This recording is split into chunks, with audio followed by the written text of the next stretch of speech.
Alright, this is going to be a basic overview of derivatives.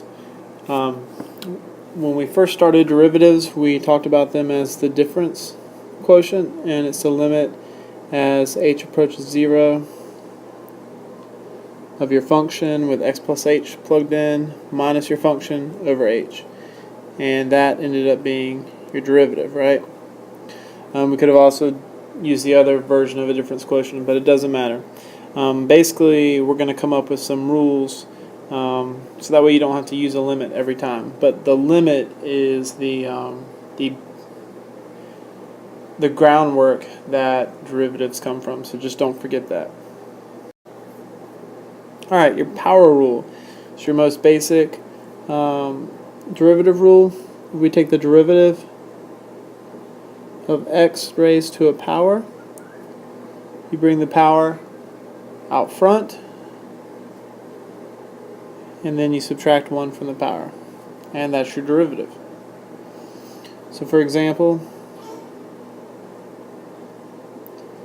derivative of x squared is 2x. The derivative of x to the 100th is 100x to the 99th. Okay, it applies to all powers. So I could say the derivative of x to the negative 3, and that's going to be negative 3x to the negative 4. Even fractions. I'm going to take the derivative of the square root.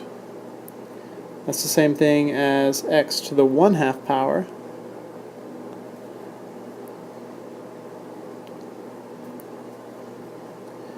so you just bring the half out front and subtract 1 from the power.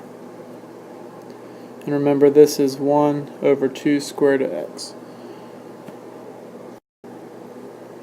The sum and difference rule, basically, if you're taking a derivative of a sum,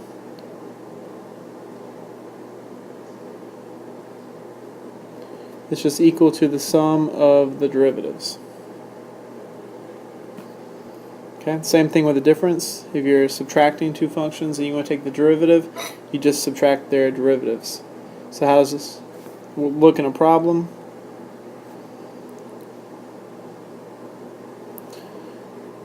X squared plus x plus 1.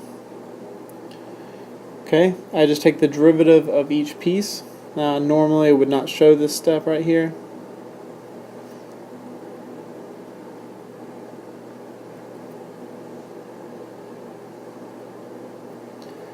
Okay, but essentially what I'm doing is I'm taking the derivative of each piece. So because of the power rule, that's 2x. We know the derivative is the slope, so the slope of x is just 1. And we know that the slope of a constant, right here, the derivative of a constant is 0. So I could put a plus 0, but obviously we don't need that. So anytime you have a constant by itself, the derivative of a constant is 0.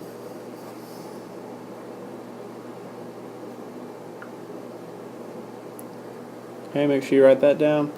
And the derivative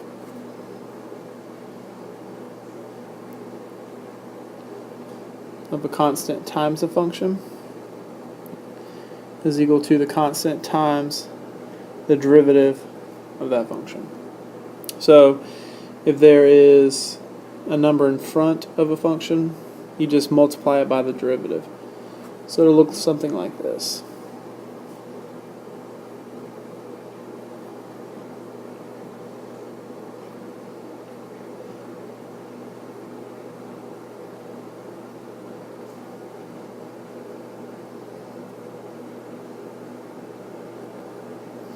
Okay, if I want to take this derivative, the first piece, I bring the power out front, so 3 times 2x, so that's 6x, plus 4 times negative 2x to the negative 3, so that's minus 8x to the negative 3. And remember, the square root is the same thing as 1/2, so I'm going to multiply that by 1/2 x to the negative 1/2.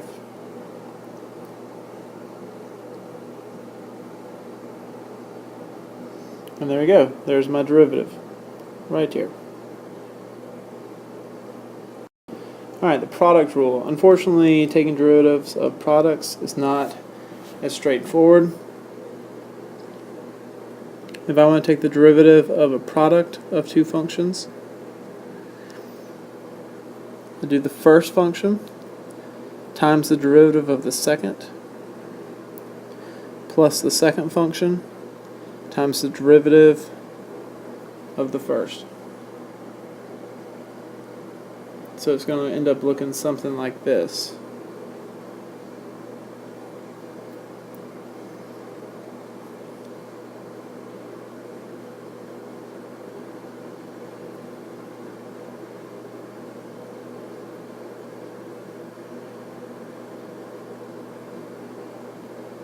Alright, let's say I don't want to multiply this out. I want to use the product rule.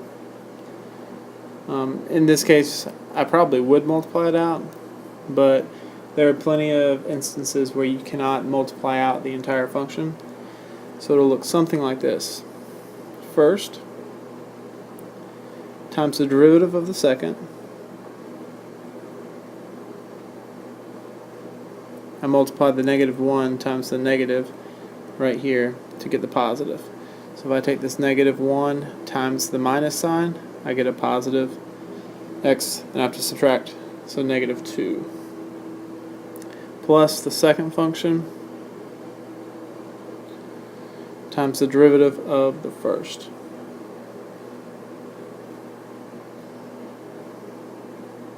Which is just 3. And then at this point, I guess I would have to multiply it out, which is why initially it would have been easier to multiply it out in the first place. Quotient rule.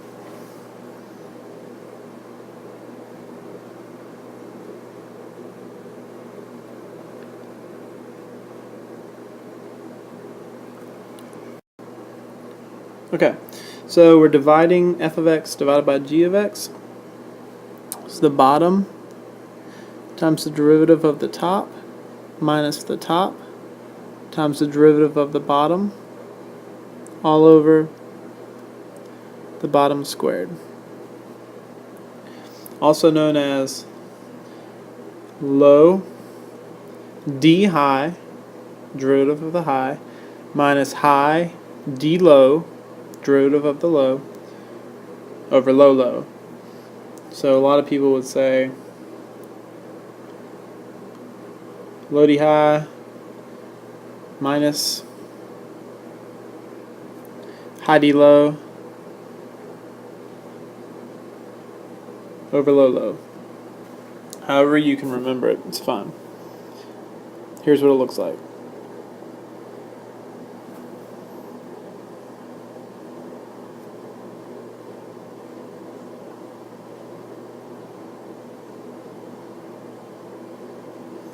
Okay, if I want to find the derivative, remember the derivative is the slope. Low d high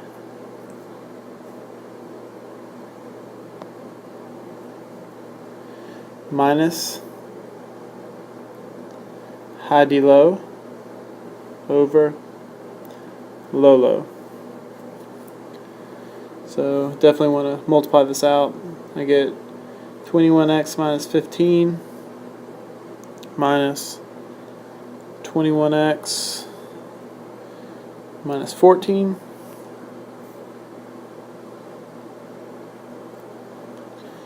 so the 21x's cancel out. I'm left with negative 29 over 7x minus 5 squared.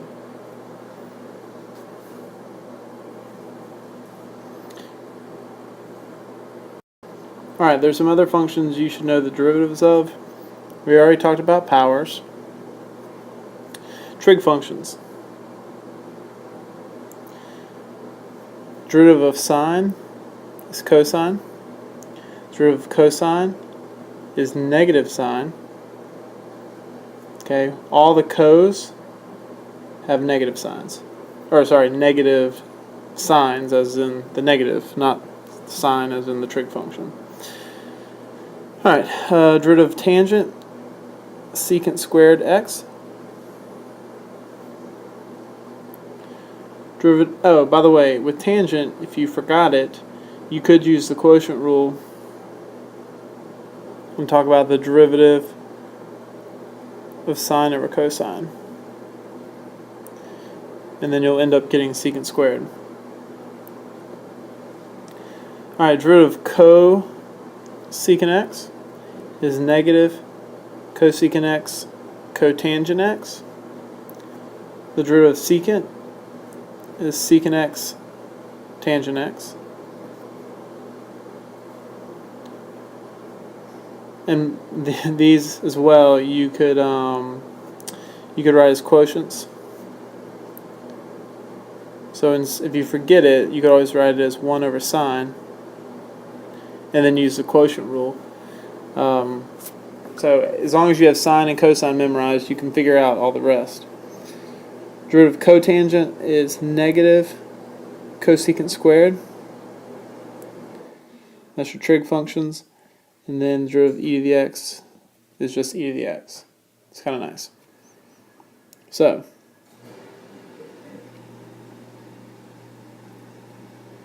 here's a couple of problems real quick.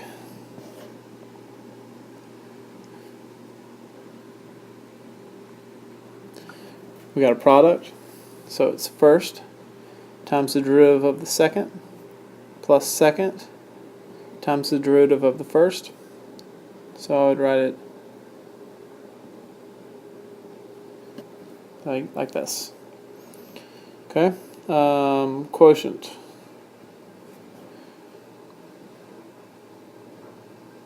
Take the derivative of 3x plus 2 over sine x. It's going to be bottom times the derivative of the top minus the top times the derivative of the bottom all over the bottom squared.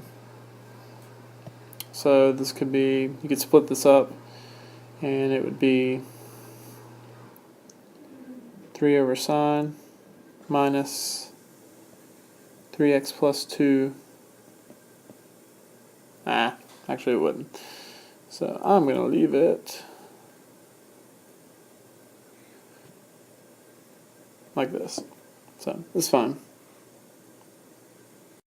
Alright, last bit of basic derivatives is the chain rule.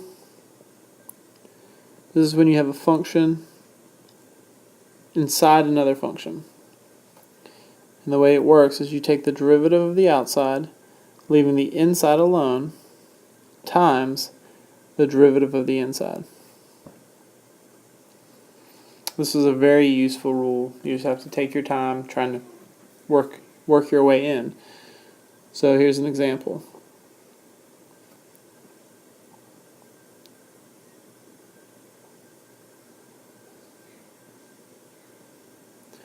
Okay, 3x squared plus 5 raised to the 10th. Okay, you take the derivative of the outside function. So the outside piece is this 10. Okay, it's something raised to the 10th. Okay, so we are going to take the derivative of the outside, which is we bring the power down, subtract 1, but we're going to leave the inside alone, times the derivative of the inside, which is just 6x. So this is 60x times 3x squared plus 5 to the 9th. Okay, let's do another one. Let's do sine squared of 4x.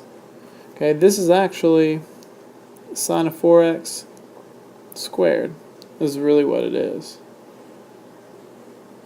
So the outer function is the squared, and then you got the sine, and then you got the 4x. So this is actually a triple chain. So bring the 2 out front, leave the inside alone, and then we would subtract 1 from the power, so it's just 1, times the derivative of the inside, so that's the derivative of sine, which is cosine, leaving the inside alone, times the derivative of the inside, which is just 4. So we got 8 sine 4x cosine 4x. And if you actually paid attention in pre-cal, you would know that this is 4 sine of 8x, but that's a double angle rule. You're not necessarily going to be tested on that on the AP exam. Let's do one more.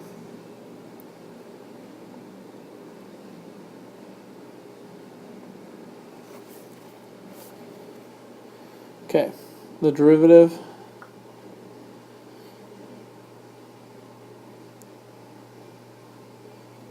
e to the sine of x squared. Okay, there's 3 functions again. The outer function is e, and then sine, and then x squared. So we just take it piece by piece. The derivative of e to the anything is e to the anything, so we leave that part alone, times the derivative of the inside, so the derivative of sine is cosine, leaving the inside alone, times the derivative of the inside, which is just 2x. So 2x cosine of x squared e to the sine of x squared.